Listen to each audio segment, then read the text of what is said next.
आजकल की माओं पर ये इल्जाम लगते हैं कि वो अपनी बेटियों की शादीशुदा जिंदगी में दखलंदाजी करते हुए उनके घरों को उजाड़ देती हैं। पर यूपी से एक अलग ही वाकया सामने आया है, जहां एक मां ने बेटी का घर बसने से पहले ही उजाड़ दिया और खुद होने वाले दामाद के साथ भाग गई। वो अपने होने वाले दामाद से दिन में घंटों बातें किया करती थी।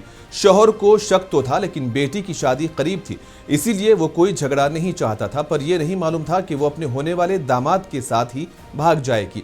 रिश्तों को शर्मसार करने वाला वाकया यूपी के अलीगढ़ से सामने आया है। शादी की बारात 16 अप्रैल को पहुंचनी थी। शादी की तैयारियां मुकम्मल हो चुकी थी।